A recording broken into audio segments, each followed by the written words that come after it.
Congressman Greg Walden, the top Republican on the House Energy and Commerce Committee, talked to CQ Roll Call about his time in Congress and what healthcare issues he hopes get addressed after he retires at the end of this term. Had a great run, and I'm not one of those cranky, grumpy members leaving in disgust. Look, democracy was meant to be messy and loud, and I think we'd all admit there have been times when it's louder and messier than any of us wanted or liked, but it still works.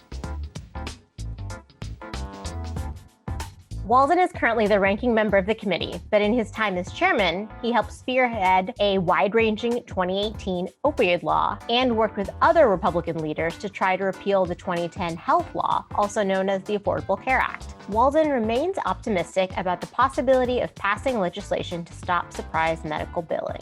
I wish we then or now could have gotten to the issue of surprise medical billing. We still don't have that done. What a ripoff to consumers, and there's no excuse for letting that continue on. Walden also pushed back on comments by some state officials, like Democratic Governor Andrew Cuomo of New York, who has said that he would like to independently verify the efficacy of a COVID-19 vaccine when it comes out, rather than trusting the FDA. Frankly, I'm not going to trust the federal government's opinion.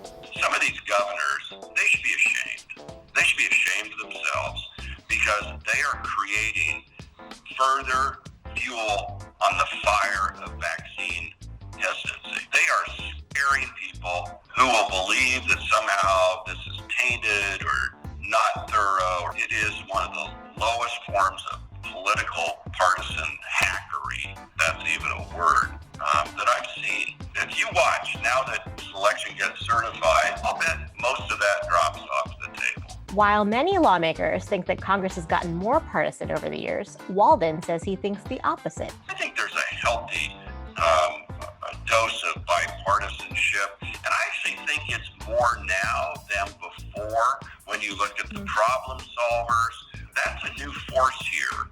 I mean, these are serious legislators.